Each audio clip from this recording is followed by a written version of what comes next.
Con la inversión de más de 7 millones de pesos, se realizará la Agenda Estatal de Inglés, cuyo objetivo es elevar el nivel de inglés de los estudiantes yucatecos desde preescolar hasta la universidad.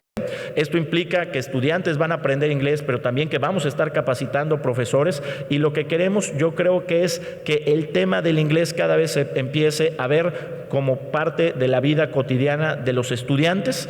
Viladosal reconoció el apoyo del Consulado de Estados Unidos y de la Embajada de Canadá para realizar el programa, que incluye la movilidad internacional de 170 estudiantes de educación superior a universidades de Estados Unidos y Canadá. La Agenda Estatal de Inglés incluye estrategias como ambientes bilingües y cobertura.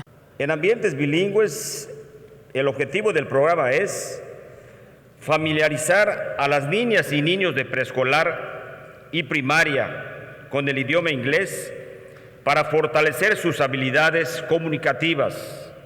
Vamos a capacitar a docentes de otras asignaturas para incorporar inglés en sus clases.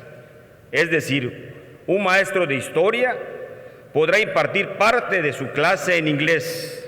Son 5.350 alumnos y 870 docentes de 177 escuelas que se beneficiarán con la estrategia. Por medio de la cobertura, se incrementará el número de escuelas con docentes de inglés en educación preescolar y primaria. Es decir, vamos a contratar a más maestros de inglés. La inversión sería de 3.2 millones de pesos en una etapa inicial. Estaríamos alcanzando a 32 escuelas. Vamos a contratar a 52 docentes y estaríamos beneficiando a 4.680 alumnos. Los municipios beneficiados son Mérida, Canacín, Valladolid, Tizimín, Humán, Progreso, Tecash, Ticul, Motul, Oxcuxcap, Izamal, Peto, Maxcanú y Sisantum.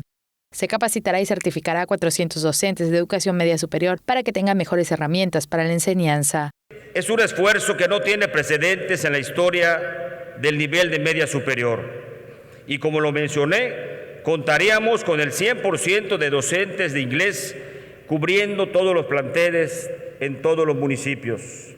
El gobernador anunció que se duplicará el número de estudiantes que participarán en la Movilidad Internacional 2023. Con imágenes de Juan Velázquez, Maribel Vega, Teleyucatán te informa. Teleyucatán te informa. Lunes a viernes, 8 de la noche. Síguenos.